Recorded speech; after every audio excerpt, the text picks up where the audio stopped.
Здравейте и добре дошли в нашата поредица "Четем заедно приказки с послание". Ние от Фондация за децата с церебрална парализа създаваме тази поредица от видеа с идеята да подкрепим както децата, така и родителите им, като споделяме вдъхновяващи книги, които разказват история за различия и ни учат на емпатия, доброта и приемане. С тази поредица искаме да подкрепим не само семействата, с които работим, но също така тя да достигне до децата в училищата и в детските градини, за да ги насърчим да бъдат по-отзивчиви и по-разбиращи към своите връстници с различия. Вярваме, че когато учим децата на съпричастност и разбиране от най-ранна детска възраст, ние ще изградим едно по-добро и подкрепящо общество. За днешното четене сме подбрали книгата "Малкото паяче" на талантливата писателка Миша Лина Мелина.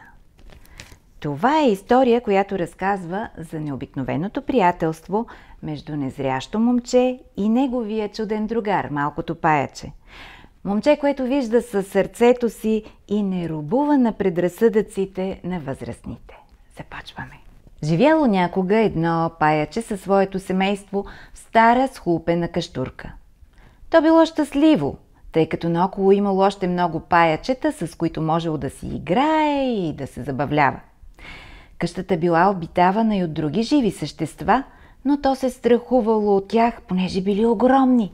Една кокошка, една котка и една патица, с които стопанката си говорила. Бабата не довиждала и затова не забелязвала колонията от паячета, които опъвали мрежите си на всеки свободен ъгъл.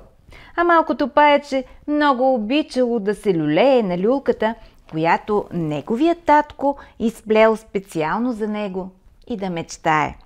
Искало му се, когато порасне, да напусне къщата и да обиколи големия свят, който се разпростирал отвъд порутената ограда. Искало му се да посети много други къщи, да си създаде собствено семейство някой ден и да си намери много нови приятели. За сега било щастливо с това, което имало – дом, семейство и люлка. И вярвало, че всичко ще си остане така, докато порасне и поеме по своя път. Уви! Един ден се случило нещо странно. Бабата изчезнала и паячето никога повече не я видял. Една съседка дошла да прибере кокошчицата, котката и патицата и така те също изчезнали завинаги. След това дълго време нищо не се е случвало, освен че фамилията се размножила до толкова, че вече нямало нито едно празно местенце, нито по стените, нито по ъглите, нито по таваните. Паячето растяло и заяквало и почти било готово да осъществява мечтите си, когато един ден вратата се отворила с гръм и трясък и изведнъж в къщата нахлу женски писък, последван от бързи стъпки. Мили Боже, какъв е този ужас! Какви са тия паяжини! Знаеш, че имам арахнофобия. А къде си ме довел? Веднага взимай метлата и ги разчисти до една, а аз ще чакам за детето отвън. Тряс! Вратата се затворила и тогава паячето преживяло най-големия ужас в живота си. Виждало как домът им се руши, как всички тичат като обезумели, за да се спасят, и как любимата му люлка изчезнала с един замах на метлата. То, разбира се опитало да я спаси, но баща му го дръпнал за ръката, показвайки му с глава, че няма смисъл. Те се затичали към вратата и в този момент една голяма сянка застанала над тях. Бащата реагирал светкавично, като избутал сина си всички сили настрани, и това бил неговия край. Паячето дори не смеяло да погледне назад, тичало колкото бързо му позволявали крачката и успяло да избяга в градината. Скрило се във високата трева и се опитало да успокои разтоптяното си сърчице. Зачакало да види дали опасността е отминала и започнало да се оглежда за някое познато лице, но за съжаление било единственият оцелял от цялата фамилия. И тогава се разплакал. Какво ще правя сам самичък на този свят? Как ще се справя сега? Какво да направя? Какво ще се случи с мен? Хълцало горкото тъжно същество. Тогава усетило обхванато от паника, как се издигнало нависоко и изведнъж се оказало очи в очи с детето на великаните, наречени хора. Паячето се опитало да избяга в потрес, но детето го прехвърляло от едната си ръка в другата и видимо се забавлявало. Галяло го, докосвало го нежно и, за разлика от големия великан татко, определено нямал намерение да го нарани. Ще те нарека Арни, съкратено от Арахни, което означава паяк на гръцки. Не се притеснявай, няма да те нараня. Искам да сме приятели. Съжалявам за загубата ти.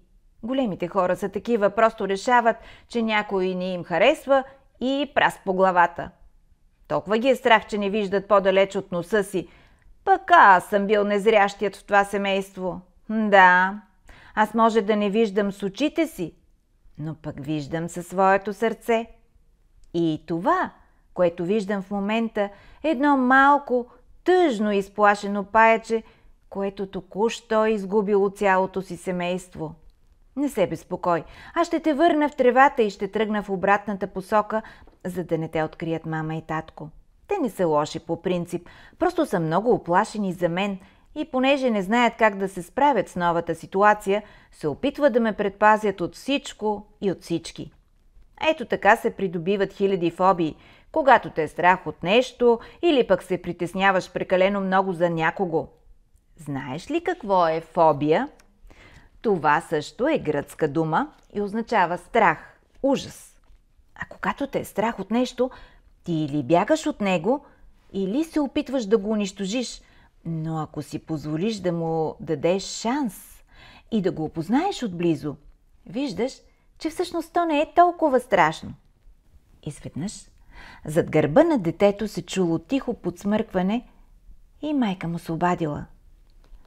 Прости ми, сине. Въобще не бях се замислила върху тези неща, които ти току-що описа.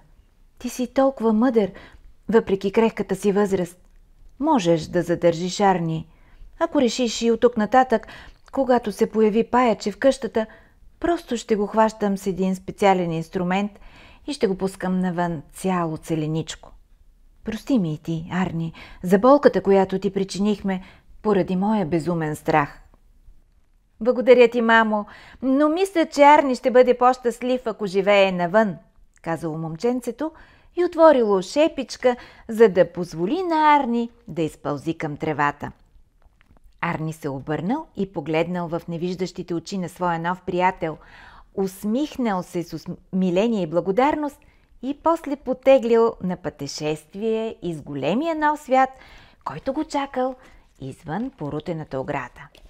Върви, малко приятелче, изпроводило го момчето и се гушнало в майка си.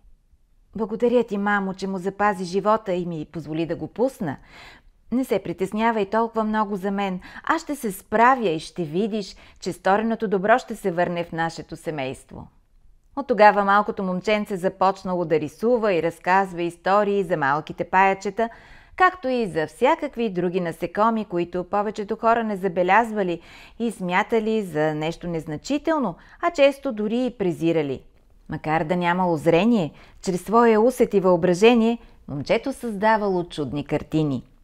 А чрез доброто си сърце и топлите разкази то успяло да изпрати послания, които замисляли и променяли много други хора. Междувременно, малкото паяче пораснало и след като пообиколило доста домове, се завърнало и заживяло близо до своя приятел. Създало собствено семейство и винаги разказвало на своите малчугани историята за едно незрящо момче, което отворило очите на зрящите си родители за боболечетата, а и не само на своите родители. Ако историята ви е харесала, не забравяйте да ни последвате чрез линковете в описанието, за да може видеото да достигне до повече деца и до техните родители. Благодарим ви, че бяхме заедно. Очаквайте и новите ни видеа от поредицата «Четем заедно приказки с послания».